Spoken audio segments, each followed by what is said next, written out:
Good morning, ladies and gentlemen. Welcome to the New Life for Cancer Research event. Before we get into the rest of our today, I will point out that in the unlikely event there's a fire alarm, you would exit to your right out the door where you came in. So just as a note of safety. I'm Jim Bullen, president of Isotek Systems under our parent company of SNC-Lavalin Nuclear. I'm thrilled to share this event with you today.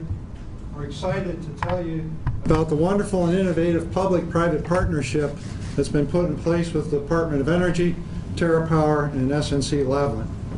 This is one that will accelerate the development of a cancer treatment called targeted alpha therapy.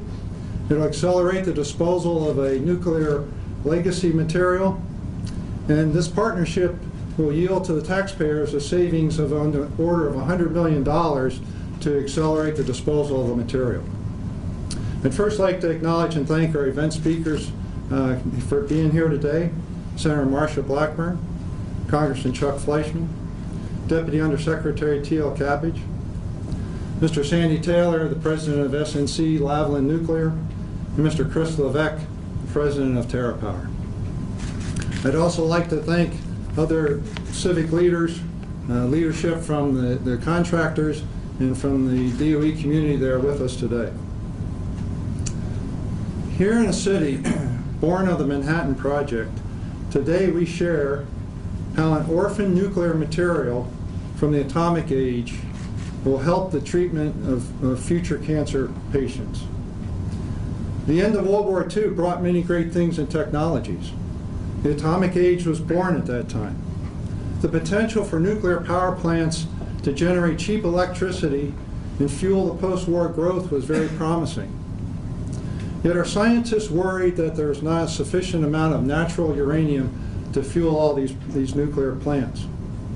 So those same brilliant minds that designed the graphite reactor at Oak Ridge National Lab, that designed the atomic bombs Little Boy and Fat Man,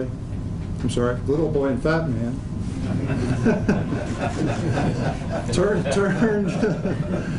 to solving the potential problem of not enough uranium. These scientists and engineers found a way to produce an isotope of uranium that had similar nuclear energy properties to natural uranium. And thus uranium-233 was born. Over the course of the 50s and 60s in the Cold War, and the push for this, the government produced over 2 tons of uranium-233. The problem was it was more radioactive and more difficult to handle than natural occurring uranium, and as such that created issues. In time, it was determined to abandon production of uranium-233, and in the early 60s the Atomic Energy Commission designated Building 3019 at the lab as the national repository for this uranium. In 2003, the Department of Energy issued a contract to Isotek Systems, and the task was to safely dispose of the uranium-233 for which there was deemed no future programmatic use. At this point in time, Isotek, we have safely removed 50% of that inventory. As we were preparing to process the remaining inventory, a company called TerraPower approached the Department of Energy, and they had a novel proposal for the recovery of thorium-229 that had potential use in medical isotopes. Thorium-229 exists within our uranium inventory at Building 3019. One of its decay products, actinium-225, holds promise in a cancer treatment called targeted alpha therapy. The challenge for the medical researchers out there is currently there's a minuscule amount of thorium to produce the actinium, and not enough for them to push forward with the desired cancer treatment. However, the amount of thorium that exists within Isotek's uranium-233 inventory could provide a grand amount of actinium that would truly help the medical researchers on pushing without targeted alpha therapy. As a result of discussions and innovative thinking among the department, Isotek, and TerraPower, a unique arrangement was reached that allows the recovery of the thorium, accelerates the disposal of the uranium-233, and provide substantial savings to the taxpayers. The following is a short video clip which will give you an idea of how we, Isotek, are extracting the thorium from the uranium that's in our inventory. You've been hearing all about glove boxes lately. Well, what exactly are they? Well, the glove boxes are the heart of the thorium express. It's where the thorium will be extracted from uranium. And this is how it's done. There are 3 glove boxes, all connected to each other. Uranium is delivered to glove box 1, divided into samples. Then a sample is moved to glove box 2. There, uranium is poured into the dissolution beaker mixed with nitric acid. This creates uranyl nitrate with bits of thorium and plutonium inside. After everything mixes, the solution is then pumped into a feed flask. From there, the solution is pumped into the first column, the transuranic column. This column contains extraction resin that plutonium is highly attracted to. The same way static electricity can cause styrofoam peanuts to stick to a cat's fur, extraction resin causes plutonium to stick to it as the solution passes through the column. This leaves only uranyl nitrate and thorium left in the solution. To get the thorium out of the solution is put through another column, conveniently named the thorium column. The same extraction resin is in this column, and it's also attracted to thorium, just not as much though. So the solution is pumped slower through this one, about 6 times as slow as it was pumped through the previous column. Thorium couldn't stick to anything previously because the solution was being pumped too fast. But this time, it has plenty of time to stick to the extraction resin. After the solution is done passing through the column, uranyl nitrate is the only thing left. So it's pumped into a reservoir that will be put into a grout drum for disposal. Now we have our thorium, but it's still stuck in the resin. Won't do much good there, right? To get the thorium off the resin, a lower concentration nitric acid is pumped through the thorium column. The lower concentration has properties that will ground the ionic charge on the thorium and release it from the resin, creating a new solution of nitric acid and thorium. Now on to glove box 3. The nitric acid and thorium solution is put into a thorium product bottle and run through an evaporator held over a water vat. The nitric acid evaporates away, leaving just the thorium left in the container. Now we have our final product, about 70 milligrams of thorium ready to be shipped out to revolutionize the fight against cancer. I know what you're thinking. All that for 70 milligrams? Well, think about it like this. A nanogram of thorium, a millionth of a milligram, has more than 100 times as many atoms as there are cells in the human body. So 70 milligrams is a really gargantuan amount of thorium and will go a long way towards helping in cancer treatments. I'm pleased to tell you that we've started the process. In fact, last night some of our folks were busy up until about 9 o'clock last night, and they pulled off the second batch of thorium. We've already shipped 1 batch to TerraPower, and next week we'll send them another batch of thorium for future use. So now it's my honor to introduce Senator Marsha Blackburn. In 2018, people of Tennessee elected Marsha Blackburn as the first woman to represent the volunteer state in the United States Senate. She serves on the Armed Services Committee, the Commerce, Science, and Transportation Committee, the Veterans Affairs Committee, and the Judiciary Committee. Before her election to the Senate, Senator Blackburn represented Tennessee's 7th Congressional District in the United States House of Representatives, where she became a leader in the fight for a small, efficient government that's accountable to its citizens. Senator Blackburn dedicates her public service to promoting opportunities for women and making America a more prosperous place to live. Senator Blackburn.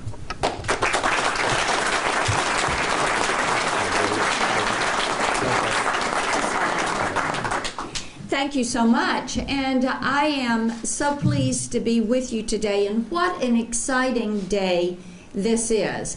We were talking just before the program started, and I said this is really a celebration of being able, having the freedom that is necessary to ask the question, what if? What if we did this? What if we imagined this? What if we decided to try this? And what we see today with the project with Isotek and TerraPower is an answer to asking that question. What if we did this? How could we utilize this? And as you're a member of the U.S. Senate, and previously having worked in the House, it has certainly been an honor to move forward legislation that creates the environment in which innovation can take place. A great example of this is legislation that I worked on, Chuck Fleischmann worked on, and Senator Alexander worked on in 2016. This was the 21st Century Cures Bill. This was specific to driving research and development in healthcare, finding new delivery systems and new therapies and new ways of finding cures which are going to provide a better quality of life, a more significant outcome for patients. This is a great example of that, because you're taking something that you were trying to figure out how to throw away. You have this new delivery system, and you're able to target these myeloid lymphomas, these prostate cancers, and who knows what else is going to be added to this list. So it is a day of celebration. It is a day of hopefulness, and it is also a day of thankfulness. Now, in our office, we are looking forward to welcoming an Oak Ridge Fellow in the new year and doing a deeper dive on finding ways to help Oak Ridge answer some of the questions. It is the Department of Energy's largest and most significant of our national labs. And Chuck Fleischmann and I work together on this every single week. Right now, we are hard at work trying to secure $235 million for the supercomputing project, which we think is so significant. So it is my pleasure to turn the podium over to Chuck Fleischmann.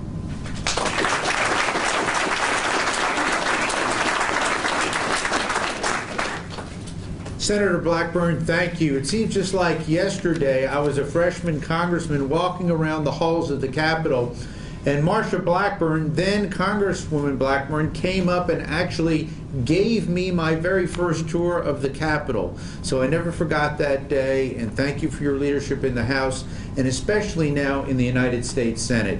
I serve and know a lot of our great senators, and I'm here to tell you this.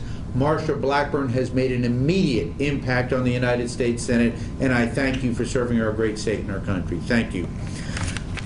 When I was elected to Congress, I came from Chattanooga, Tennessee. Went to law school up the road in Knoxville, but I came from Chattanooga. And all of a sudden, I was representing this wonderful city called Oak Ridge. And what did Oak Ridge mean to me? It meant the Manhattan Project, obviously, and the success there. Winning World War II, winning the Cold War, and the like.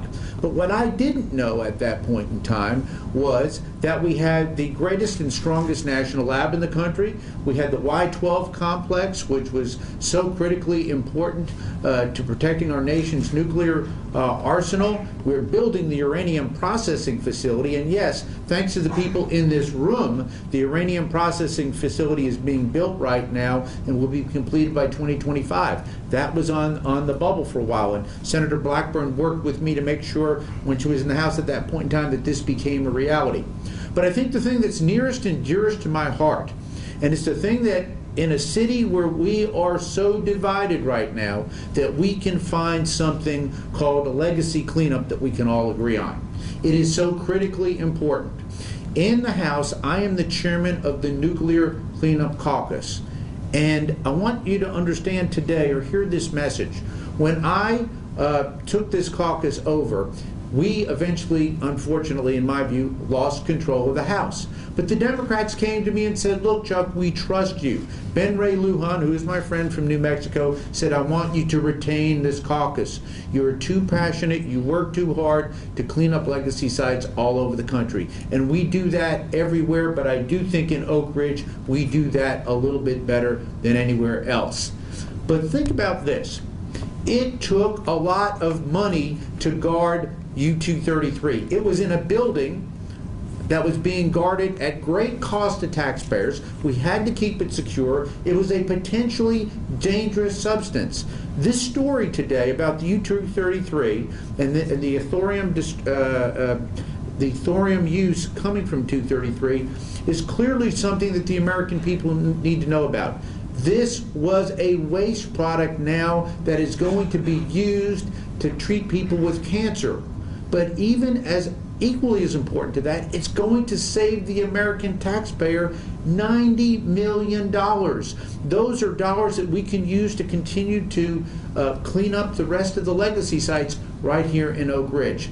I would be remiss in my duties if I did not say working with the Department of Energy, particularly the Office of Science and EM, has been a tremendous pleasure. They are our partners.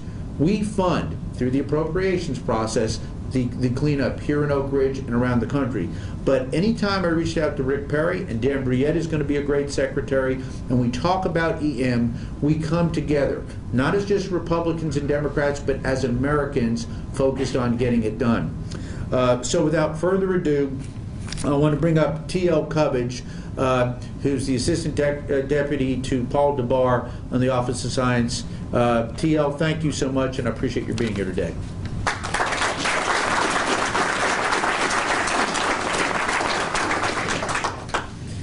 Good morning. Thank you, Congressman. Thank you, everyone, for being here. I appreciate it. I know many of you have come a long way. It's always a pleasure for me to come to Oak Ridge. I hope for those of you who are visitors, it's also a similar feeling for you. In our office with Undersecretary DeBar, we oversee both the Office of Science, and thus Oak Ridge National Lab, and the Office of Environmental Management. So for me to be at Oak Ridge, it's a twofer. Two outstanding programs are represented here, and we're very proud of them back in Washington. Senator Blackburn, Congressman Fleischman, thank you for being here this morning, and thank you for your strong leadership and support of the missions of the Department of Energy. It's very important. I will say, echoing something that the Congressman said, we feel at the Department that we have very strong bipartisan support from the Congress for the missions, both to address legacy problems of the Cold War era and the Manhattan Project, but also especially for the innovation programs in which the Department of Energy plays a leading role. And we appreciate the very strong support we get from the Congress for both sides of the aisle, and for the passion we feel from a lot of the leaders in the Congress. Innovation drives the Department of Energy across our mission spaces, from bolstering national security and securing the nuclear deterrent, to investing in science and technology, to advancing America's rise to be a leader in energy production and advanced energy systems and methods. As the Department of Energy continues to open new horizons in innovation and secure energy production, our responsibility to address the environmental legacy of past missions, which accrued during the winning of World War II and securing the peace in the Cold War, continues to be an important part of our mission and will for some time to come. The fact that Oak Ridge plays a vital role in all of these key missions is not lost on me or anyone at the department. For more than 70 years, a cornerstone of our national security strategy has been our nuclear deterrent, an effort that Oak Ridge has been at the heart of. Also, for decades, DOE's team here has made steady, meaningful progress in cleaning up the environmental legacy of those defense programs. That progress on the EM front continues today, with the Oak Ridge Environmental Management Team set to realize Vision 2020, an initiative that is cleaning up the East Tennessee Technology Park and transforming it into a job-creating hub for economic development and diversification. With the fastest supercomputer in the world, the Oak Ridge National Laboratory is home to game-changing research, unique capabilities, and world-renowned experts in fields like energy, advanced manufacturing, artificial intelligence, advanced nuclear power, national security, and much more. Even as we work towards completing missions tied to the environmental legacy of our past, the department is also squarely focused on the missions of tomorrow. The innovative public-private partnership that we are here to celebrate today is unique in that it helps the department make progress on two fronts, both the past, the legacy, and the future in innovation. As many of you know, the Department of Energy spends significant resources annually ensuring that the inventory of uranium-233 at the lab is stored safely and securely. This partnership will help advance the removal of this inventory to eliminate the risks associated with this fissile material being stored in a 1940s vintage building, and to create more space for ongoing development in the world-class laboratory campus.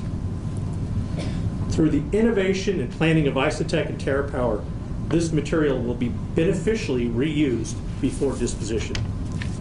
It marks a new chapter in cancer treatment research, and it will save taxpayers an estimated $90 million by allowing us to begin downblending operations a year ahead of schedule and accelerates the overall project schedule.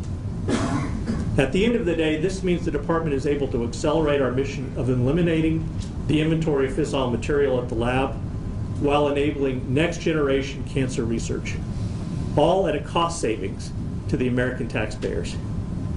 It doesn't get much better than that. Finding beneficial uses that provide rare and much-needed tools for the medical community, spending fewer taxpayer dollars, and accelerating a project that will eliminate risks, all terrific goals that we're very pleased to be achieving today. I applaud the vision and diligence of the teams that have worked to bring this about, who have forged an outstanding partnership that will not only save the American taxpayers dollars, but holds the promise to save lives as well. Thank you very much.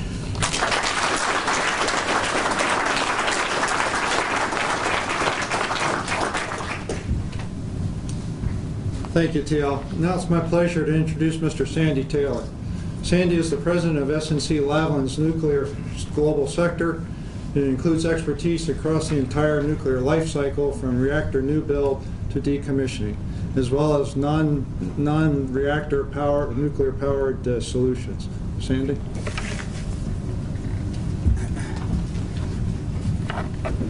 Thank you there, Jim, and good morning, ladies and gentlemen. It's great to be here, to be part of this celebration, and I really believe this is a unique opportunity to put the public and the private sectors together to put something to do a particularly unique type of project. I had the opportunity last night at the congressional reception where there was no less than 4 congressmen and numerous other public dignitaries, and they were talking about the Oak Ridge community. And I'm clearly from away. I got this mid-Atlantic accent, so I'm certainly not from Tennessee. But it really dawned on me about the importance of what is being done here in Oak Ridge. And this was repeated time and time again by people as they were speaking about what this community actually does, not only for the state of Tennessee, but for the United States, and even when you think of it on an even broader basis for the Western world and Canadians as well. So, so listen, I mean, it was something. It was educational for myself, but the other thing that really came across was the pride and the patriotism that was with the people here about what actually is happening in this community. I also had the opportunity last night to have dinner with some of my own management team, and equally when we talked about what we do in our participation in our own way in Oak Ridge, and what we're doing in this New Life for Cancer research project. I mean, there was an equal amount of pride in our own organization for being part of this community as well. At SNC-Lavalin, 2 of our core values are around collaboration and innovation. Collaboration in trying to find ways where individuals can do great things, but teams can do better things. And how do we drive collaboration between different departments, between different parts of our business across different geographies and even with different companies. And innovation and thinking about how do we How do we use technologies, develop new technologies to solve existing problems? And how do we use innovation commercially to find the right commercial solutions to bring different companies together? And I think this project absolutely exemplifies those two core values. To make a project like this happen, it requires leadership and support from many. And at the risk of excluding some key contributors, I would like to acknowledge a few people. First of all, the leadership of DOE Secretary Rick Perry, Deputy Secretary Dan Brulé, Undersecretary for Science Paul Dabber, and Ike White, Senior Advisor for Environmental Management. I'd also like to recognize congressional support. We have here, obviously, Congressman Fleshman and Senator Blackburn, as well as Senator Alexander, who have all been paramount in making this project happen, so thank you. Special thanks as well go to Bill McMillan. I just met Bill for the first time just a couple of hours ago.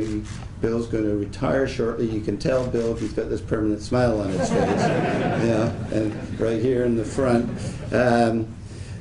Bill, Jay Mullis, along with the entire team at the Oak Ridge site office for their diligent efforts in seeing this project to fruition. And last but not least, I want to thank our partners at TerraPower, Chris Levesque and Jeff Latowski, for their unique vision and collaboration approach. Without them, this new Life for Cancer project research would not have been initiated. SNC-Lavalin, through our own heritage, and we've acquired the Commercial Reactor Group of Atomic Energy of Canada. Our own history in medical isotopes is cobalt-60, which is harvested from our CANDU reactors, is used for the treatment of brain and breast cancer. So we're very proud in what we also contribute into the medical community. So we're really excited when TerraPower approached Isotek, one of our member companies, back in 2015, with an innovative partnership plan to recover a rare isotope, thorium-229, and utilize it to further the advancement of targeted alpha therapy research. Every year, 2 million people are diagnosed with cancer in the United States alone, and it remains one of the leading causes of death in this country. So SNC-Lavalin and Isotek are thrilled to be part of this innovative project with the potential to bring progressive treatments to countless families whose members are battling this disease. Isotek will extract the thorium from the uranium inventory stored in the world's oldest operating nuclear facility at one of the nation's top scientific sites. This is the advantage of allowing us to play a part in reducing risk and of accelerating the cleanup of legacy nuclear waste here at Oak Ridge. By thinking out of the box, both innovatively and collaboratively, we, the Department of Energy, TerraPower, and SNC-Lavalin's Isotek, have forged a perfect partnership where we bring the unique capabilities of our respective organizations together for a win-win-win. And when you think of the added benefit, it's a societal benefit that we're actually going to deliver, which is an even bigger win. So with that, I'm very proud to be here and being part of the celebration, and even more, and hopefully, not hopefully, producing thorium-229 for TerraPower. Thank you very much.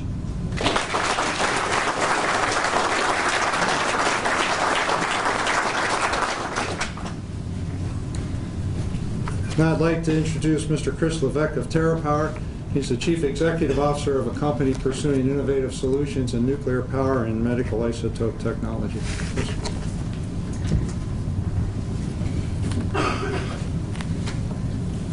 Thank you, Jim. Thank you, Senator Blackburn, Congressman Fleshman, Deputy Undersecretary Cubbage, for welcoming us to beautiful Oak Ridge today. In a way, it's very fitting that TerraPower is last in the program, because it turns out that the entire process that's been described to you in the video results in this very valuable material now being shipped to TerraPower in Bellevue, Washington, near Seattle. where we'll be processing it and making it available to medical researchers and eventually for clinical use. So it's an honor to be speaking last, and we're now the very faithful servants of big stewards of this really rare material. So many of you think of TerraPower as an advanced reactor company based in Seattle, Washington. I'm pleased to have the opportunity today to demonstrate to you that nuclear innovation is about much more than nuclear energy. It's a way of looking at the world. TerraPower was founded by Bill Gates to innovate in areas that can make significant contributions to humankind. As a nuclear innovation company, we seek work that is both challenging and impactful. And I think this work you're hearing about today is quite impactful. For TerraPower, today's announcement stands as a prime example of precisely why the United States needs a growing and vibrant nuclear energy industry. And I know with Congressman Fleshman and Senator Blackburn's support, we're working with entities like the DOE and Oak Ridge National Lab to create a new generation of advanced reactors that we plan to demonstrate in the U.S. I do want to point out the linkage, though. If we don't have a strong nuclear energy industry backed up by a nuclear supply chain, the national labs, universities that have nuclear engineering programs, we won't be able to continue developing nuclear science and have these collateral benefits like medical isotopes that are only beginning to show their true potential. One thing that makes TerraPower special in my mind is our approach to leverage modern computing with focused laboratory research. In fact, it was through our reactor fuels work, in support of our advanced reactor work with Oak Ridge National Lab, in fact, that we recognized the potential to develop advanced radioisotope generators that could produce high-quality material in the near term. This work could bring new life to rare and valuable material managed by the Department of Energy and would have otherwise been permanently disposed. The public-private partnership that emerged supports Isotek's disposition campaign and allows TerraPower to utilize our radiochemistry capabilities to process these precious isotopes. The result will allow the medical community to advance trials in the search for a cure for cancer. We need more innovation in challenging areas of energy and life sciences, and the private sector cannot do it alone. The partnership that was described to you, that we celebrate today, is an example of collaboration for scientific breakthrough. TerraPower Isotopes is pleased to partner with the Department of Energy, the Office of Science and Environmental Management, the Oak Ridge National Lab, Isotek, my friend Sandy Taylor at SNC Lavalin, and Atkins Global, and the pharmaceutical research and development community, some of who have joined us today, and we thank you for joining us. You should know that we have some guests here from the biotech and pharmaceutical community who are ready to begin experimenting with this valuable resource. Researchers believe that if alpha-emitting isotopes were used to treat acute myeloid leukemia, colorectal, prostate, and other cancers currently treated with monoclonal antibody therapy, these treatments would be more effective with less damage to healthy tissue. Our radiochemistry team was aware of the promise of actinium-225. There's been papers written about actinium-225 literally for decades, and people have strived to figure out a way to put their hands on it. And what you've heard about today is a government and industry partnership coming together who are able to figure that out. There's simply not enough actinium available for pharmaceutical companies today, so we look forward to making this available. I've seen the early results in treating difficult and advanced cancers using actinium-225, and the results are astounding. TerraPower studies validated the potential of recovering the important isotopes from the DOE-managed material while accelerating its disposition. It looks like a real win-win all around, as Sandy pointed out. TerraPower is investing in the cost to extract select isotopes that can help close the actinium scarcity gap. As a nuclear innovation company, we naturally have developed a core competency in radiochemistry. It was this radiochemistry staff that made us aware of the potential for targeted alpha therapy and our own potential to provide greater quantities of actinium. TerraPower first explored ideas related to targeted alpha therapy in 2013. We took time to study the issues and develop our laboratory and come up with a business plan that's all resulted in today's announcement. Special thanks to our renowned radiochemist, Ken Zerwinski, who is one of the real thought leaders. I don't see Ken, but he's in the, oh, there he is. Thanks, Ken. Yes. Also, hats off to Jim Bolin and Jeff Lakowski, who were really the architects of this public-private partnership. They knew we wanted to do the cleanup project. They knew we needed to find a way to separate the material, and you know, Jim and Jeff really put their heads together on that. I'd also like to recognize Ben Goodrich from TerraPower, who's prepared our lab in Everett, Washington, to receive this material. And thank Sarah Schaefer, who's worked so closely with Ben to arrange these first shipments. TerraPower's radiochemistry lab will support isotope harvesting and distribution, as well as other radioisotope development activities. This is good news we celebrate today, and it will all be made possible by a nuclear energy sector that looks forward to the future and tackles challenges that stand in the way. For our part, TerraPower is working hard to develop new applications for nuclear that will bring more good news across many fields and disciplines that our work touches every day. To us, this is leadership in nuclear innovation, and again, we're thrilled to be here today with our partners. Thank you.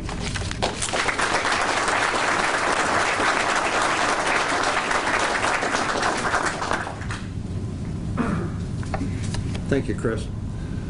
Ladies and gentlemen, it's been a privilege to share the news about this innovative public-private partnership that will spur new life into the cancer research involving targeted alpha therapy. There likely isn't anyone in this room who hasn't been impacted by cancer or knows somebody that hasn't been impacted by cancer. Today, I'd like to tell you we do have members of our crew that started extracted thorium here in October. I would like to ask them to stand, please.